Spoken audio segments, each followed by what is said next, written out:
de uma das grandes polêmicas da semana, que foi causada por uma entrevista dada aqui à TMC na quarta-feira pelo ex-deputado federal cassado Eduardo Bolsonaro, que comentando a história, né, do Trump criticar o Pix e, por consequência, sugerir tarifas, né, citou o sistema chamado Zelle, como você quiser.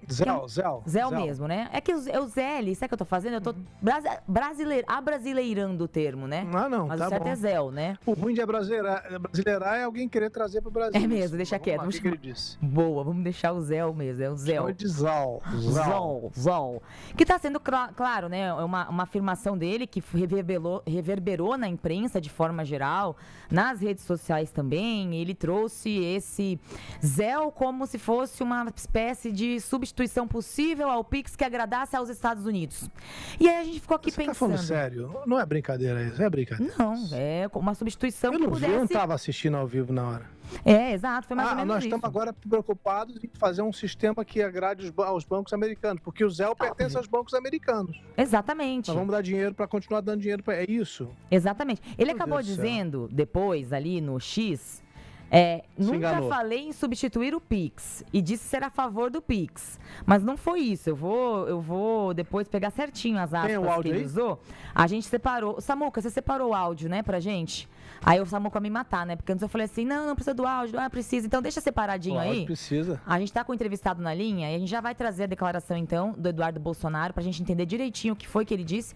Mas, enfim, reverberou muito e a gente quer entender que demônios é esse tal do Zelle, que eu nunca tinha ouvido falar. Esse Pix americano, digamos assim, mas que tem bastante diferença com o nosso Pix. Pix americano, vamos lá. Tem muita diferença. Vamos lá, vamos tentar entender com o Carlos Akira Sato, especialista em mercados regulados. Carlos, muitíssimo obrigada por estar aqui com a gente no Link TMC. Claro que eu começo te perguntando, né? O que é o Zelle? E por que houve essa comparação ali entre o Pix e esse sistema americano? Boa tarde.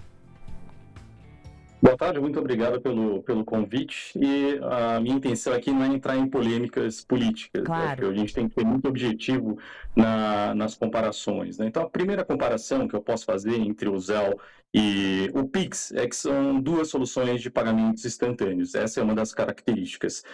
Uma outra comparação bem objetiva também é a data de implementação. O Zelle foi implementado em 2017, o Pix em 2020. Então, são ferramentas que já existem há alguns anos e a gente tem uma grande diferença aí na infraestrutura. Tá? A gente pode começar falando sobre o Pix, que o Pix é uma solução universal aqui dentro do nosso país.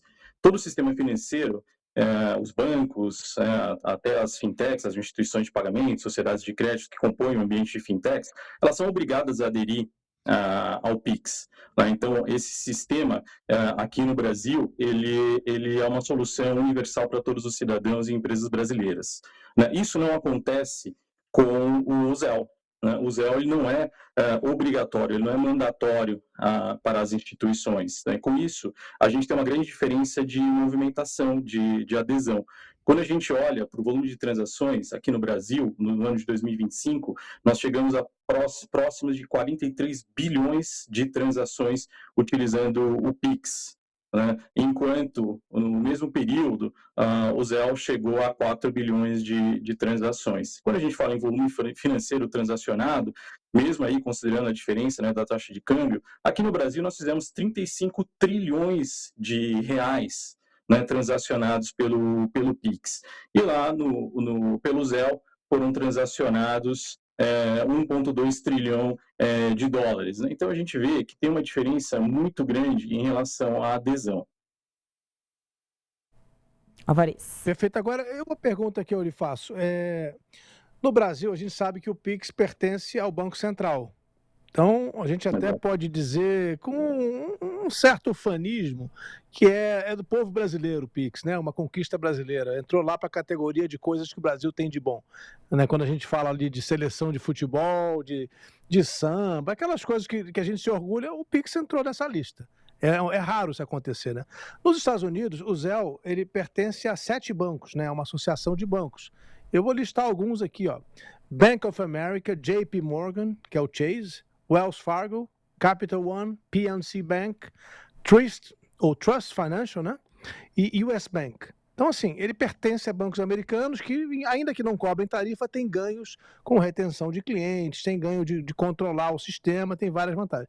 Que vantagem teria, eu pergunto ao senhor Carlos Akira, se o Brasil adotasse um sistema de um outro país para substituir o Pix?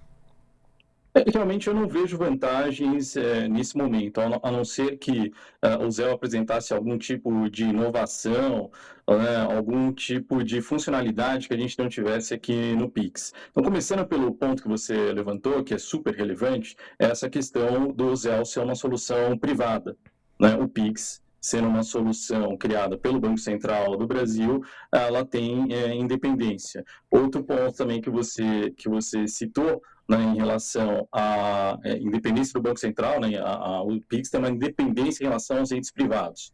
Né, e por regulamento, todos os entes privados que atuam, né, no sistema bancário são obrigados a adotar essa solução. O outro ponto que você levantou é a questão de tarifas. Né? Os participantes do Zelle, os bancos, né, que fazem parte do Zelle, eles podem optar por cobrar dos seus clientes. Aqui no Brasil, a solução de Pix para pessoas físicas ela é totalmente gratuita. Então, e aí vamos falar em relação a implementações, né, ou funcionalidades. Né? O Pix está muito mais orientado até pelo volume, né, de transações, pela impressionante adesão que teve aqui no mercado brasileiro. O Pix tem uma série de funcionalidades adicionais, além da simples transferência entre pessoas. Né? A gente já tem cobrança acontecendo pelo Pix, né? A gente já tem até um nome no mercado que chama o Bolepix, que é a conjugação do nosso boleto transacional com o QR Code do Pix. A gente tem Pix automático, Pix parcelado, já tem empresas, né, que criaram, não considero a melhor solução de crédito, né, mas também já atrelaram soluções de crédito para pagamento do Pix. Então, nós temos uma série de implementações, né, já vigentes no Pix e também já programadas para implementação futura aqui no Brasil, que eu não vejo uma grande vantagem nesse momento. Assim, poxa, se a gente considerar que toda a abrangência que o Pix alcançou, toda a inclusão, né, que ele permitiu aos cidadãos, eu não vejo neste momento qual seria o benefício da gente mudar de solução de pagamento instantâneo. Não, Agora, eu pergunto uma outra coisa. Por favor, vai. Não, eu só ia perguntar, Alvarezo, por que o Zelle não se popularizou tanto? A gente sabe aqui no Brasil por que o Pix ficou tão popular. Mas por que lá o Zelle não chegou nesse patamar, digamos? Sim, na minha opinião, a gente tem uma questão de cultura envolvida nisso, né? Nos Estados Unidos ainda circula muito papel moeda, os americanos também ainda usam muito cheque, né? E aí a gente tem uma outra vantagem anterior ao Pix, né? O nosso sistema bancário, o sistema de compensação, as integrações entre as instituições comandadas pelo Banco Central, elas são muito mais evoluídas. E não é à toa que o Banco Central, no ano retrasado, ele foi eleito o melhor Banco Central do mundo. Né? E aí, vou entrar um pouquinho em política, né? Numa gestão do governo Bolsonaro. O nosso sistema financeiro ele tem um histórico, né, de implementação tecnológica, segurança, que coloca o Brasil na vanguarda. Então, a gente tem uma série de características, né, que aqui no Brasil que favorecem a implementação do Pix. E no caso do modelo americano, desfavorecem, né, a expansão do Zelle. Uhum. Tem uma outra questão que eu acho que é relevante, Carlos, é que nos Estados Unidos o comércio não adotou isso. O comércio continua usando, como você falou, o cheque, em alguns casos, pagamento de contas e tal, mas se você vai numa loja lá, você vai usar o cartão de crédito ou de débito, não vai usar o Zelle. Não pegou no comércio, né? Isso quer dizer o seguinte, os americanos continuam usando o cartão de crédito e o cartão de crédito continua ganhando de 4% a 5% nas transações todas. E é isso que está enfurecendo o Trump. Eu sei que você não quer entrar em política, tudo bem. Mas o Zelle não funciona no comércio, certo? Exatamente. E aí a gente pode entrar num ponto que não depende de política, né? Desintermediação é um desejo de toda a cadeia produtiva. Se você perguntar para um empresário se ele quer pagar a taxa ao receber um pagamento, ou se ele prefere, né, não pagar taxa, acho que não consigo identificar nenhum comerciante industrial que esteja a favor de pagar uma taxa por um intermediador. o Pix realmente tem essa qualidade e as evoluções do Pix vão todas nesse sentido. A desintermediação é algo que o Pix proporcionou. Então, foi um dos desafios que ele conseguiu superar, além da própria questão de inclusão, né, financeira das pessoas. Né? O Pix virou, pelo fato dele não ser taxado, ele não ser tarifado, o Pix ele conseguiu complementar, né, uma parte de inclusão financeira que a gente tinha um pouco de dificuldade. Né? E isso foi provado também até durante o período, né, de pandemia, né, em que havia um desafio muito grande em soluções de pagamento. Muito bom, quero muito agradecer ao Carlos Akira Sato, que é especialista em mercados regulados. Ótima entrevista, muito esclarecedora para a gente entender realmente que sistema é esse que caiu no nosso colo aqui. Eu mesma nunca tinha ouvido falar. Não caiu não, tá lá, deixei ele lá. Não, é no meu colo só, depois devolvi. Obrigada, viu, Carlos, pela entrevista. Muito obrigado, até a próxima. Até. E, Alvarez, antes tarde. de chamar aí, né, a fala do Eduardo Bolsonaro, estava dando uma olhada aqui, o Fórum para Tecnologia Estratégica dos BRICS fez um estudo que mostrou que, apesar de o Brasil ser uma economia relevante no cenário internacional, a gente ainda tem índices baixos do que a gente chama de soberania digital, né, que é o quê? É a gente ter regulação sobre o que acontece aqui na área digital, que é isso, que é Google, que são as Big Techs aqui, que a gente tem uma dificuldade de impor as nossas regras a essas Big Techs. E aí o estudo mostrou que o Brasil tem uma nota de 1, numa escala que vai de 1 a 4, na avaliação da capacidade de regulação própria diante das grandes Big Techs. Por que eu digo isso? Porque muita gente pode pensar, poxa, mas olha que bacana, mais um sistema que pode chegar aqui, além do Pix, o Zelle, mais uma opção. Quer dizer, a gente vai trazer mais uma tecnologia, digamos, para cá, que não tem nada a ver com a gente, que já lá não se popularizou. Não é só isso, né? não. Não faz sentido. É mais do que isso, vai entregar todos os nossos dados, todas as nossas transações financeiras, passando por sistemas americanos, pelo conhecimento do governo americano, pelos bancos americanos. A quem interessa isso? A quem interessa entregar todos os dados bancários do Brasil para os Estados Unidos? Como você falou, como esse estudo do BRICS mostrou, o Brasil já entrega tudo, porque a gente é um adepto de primeira hora de qualquer inovação tecnológica.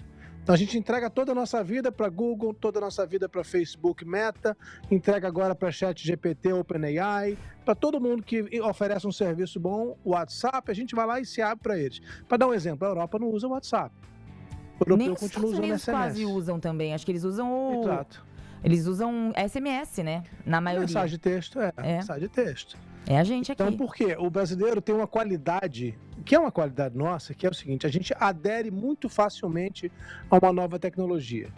Por outro lado, isso significa também que a gente não tem um certo conservadorismo de analisar antes, de saber o seguinte, eu quero e preciso dessa tecnologia, é bom eu dar toda a minha informação da minha vida inteira para uma empresa ou para 5 empresas americanas do Vale do Silício que dominam o mundo? Ou eu prefiro ter isso aqui no Brasil, que é o que a China está fazendo? A China cria concorrência para não ficar exportando dados. Porque dados hoje valem dinheiro e dados hoje levam a empresa a ter um poder de manipulação muito grande sobre as pessoas. Isso vai se refletir até em eleições.